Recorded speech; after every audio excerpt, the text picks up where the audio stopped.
Bonjour à tous. Voici une vidéo pour les passionnés de botanique, de plantes ou de merveilles de la nature.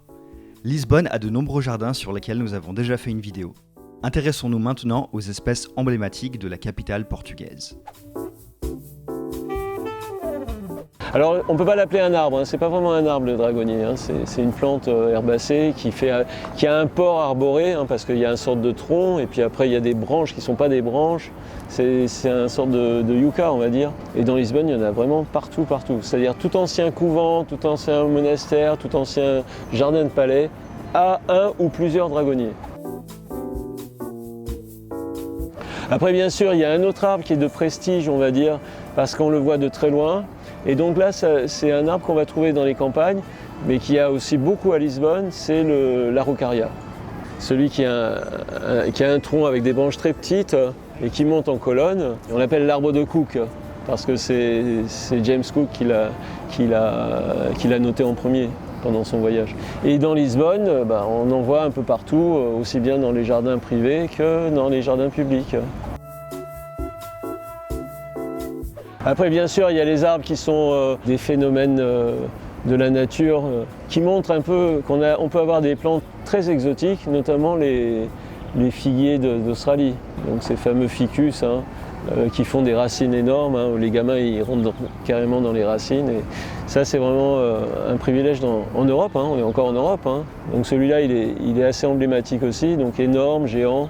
Ils sont dans plusieurs jardins, ils font des racines aériennes impressionnantes, ils sont toujours verts, donc c'est vraiment un privilège d'avoir ça. Dans le même style aussi qui impressionne pas mal, c'est les belles ombres qui ont donc des troncs tout difformes et tout ça parce qu'ils emmagasinent l'eau. Et ici à Lisbonne, il y en a pas mal, aussi bien dans les jardins que même dans les rues. Les Portugais l'appellent un cèdre de Bussaco. C'est pas du tout un cèdre, c'est un cyprès, et du Mexique. Alors il est comme ça, bien sûr que c'est pas du tout sa forme naturelle, c'est on va dire 2 à 3 générations de jardiniers qui l'ont taillé pour qu'il soit comme ça.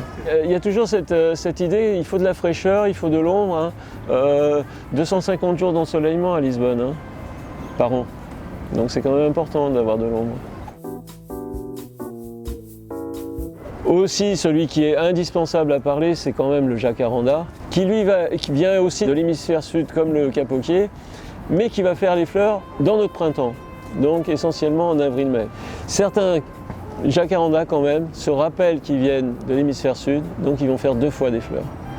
Et selon l'endroit où ils sont, ils vont faire des fleurs en avril-mai, ils en referont en septembre-octobre. Alors c'est un des plus plantés de Lisbonne, on dit qu'il y en a 40 000 à peu près, donc c'est énorme.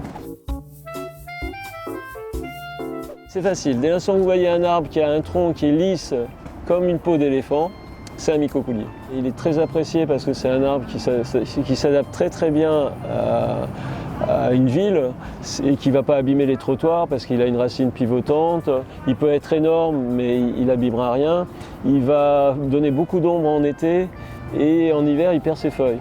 Donc celui-là, on peut dire c'est l'arbre omniprésent dans les avenues de Lisbonne, plus que dans les jardins. Bon, bien sûr, les bougainvilliers, on ne peut pas appeler ça des arbres, mais il y en a partout dans Lisbonne.